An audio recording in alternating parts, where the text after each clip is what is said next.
cards are all wrong. Only 6 are coming who were invited originally. You'll have to make another diagram. How do you want to see it? Give it to me. Here's some fresh cards. Oh, what a mess. I spent hours over this diagram. So much depends on having guests seated harmoniously.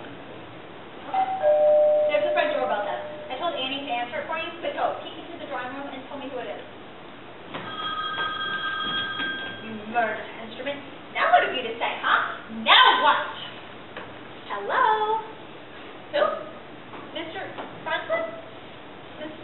Mr. Oliver Franklin. No, your secretary? He's what? He instructed you to make his excuses. Had to leave for Boston. What? Very important business. Ah! How dare he? How dare he? The last woman like this. No regard for a hostess's meals. No regard for the effort she goes to providing these things in toilet. Oh, it's such a good dinner I had planned. And he promised he would come. Business. Off the train. I don't believe it. He just didn't want to exert himself.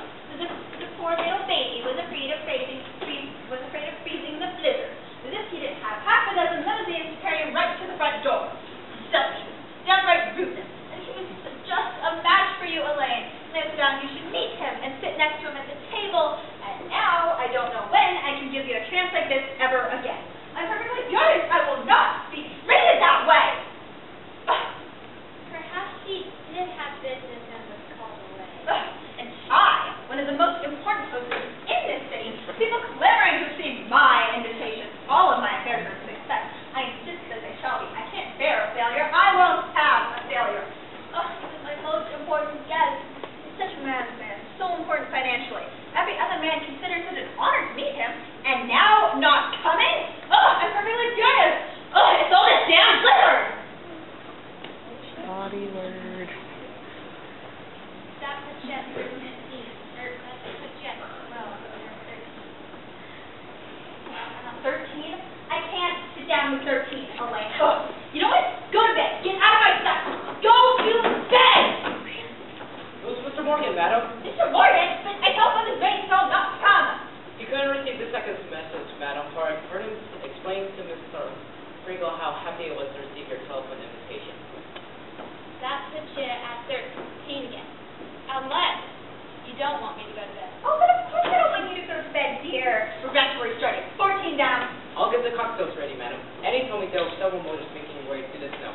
It's late now, and the cook's worrying about the dinner getting too dry. Of course. I won't answer it. I should say no. Hello? Oh, Mrs. Tupper. Yes, Mrs. Tupper. What? Oh, but now you must come. We're prepared for you. Yes, dear, for 8 of you. Your daughter told my daughter about your house gifts, and we're delighted to have them. What? But no one sent for you. But every place is set. Oh, but your daughter was quite right. It wasn't an imposition at all. Of course my daughter had the authority to invite the guests of... Oh, 8 isn't all that big of a number. This room? My dear, I beg of you, the table's all set. But you are not imposing. My dear. Now, what do you think of that? Mrs. Tupper is perfectly furious at Ella for telling you about the house guest and says Ella has no tact, that nothing would induce her to bring 8 when we invited 6. So she's leaving Ella and Henry at home, and only 6 are coming. Move to 6, then we're 12 after all. But if you leave it at 12, again, Father can't sit at the head. Ugh, I shall go mad! I'll never entertain again. Never. People ought to know whether they're coming or not. But they accept and they regret, and they regret, and they accept. They drive me wild. This is my last dinner party. My very, very last. It's a fiasco. An utter fiasco. People. Oh my goodness. People. Oh. Oh my gosh.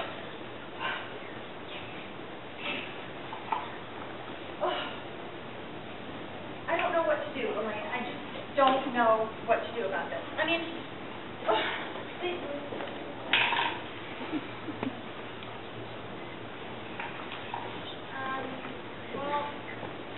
maybe you can fill a bunch of animals together? What? What are you talking about? Oh my gosh, I don't know. Oh, I swear, I hate this.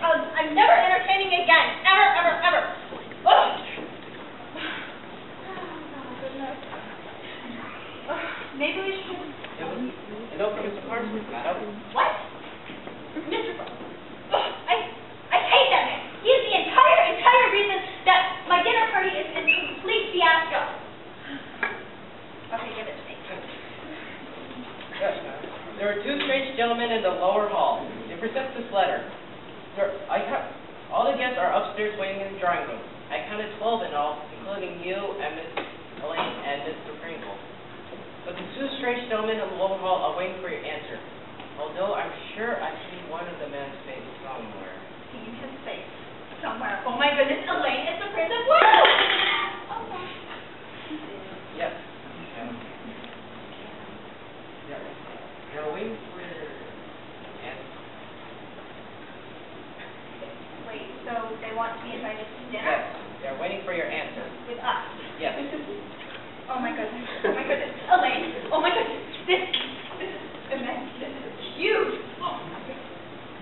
Wait, but all of us, won't we be 13?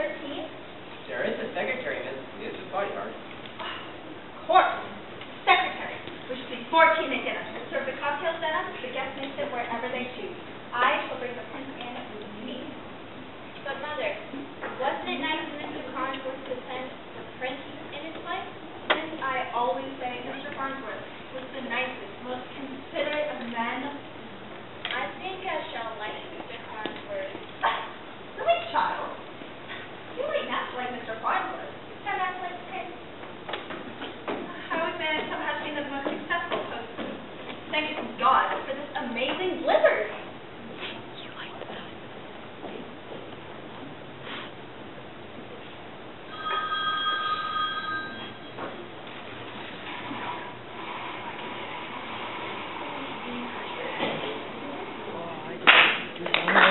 I get it.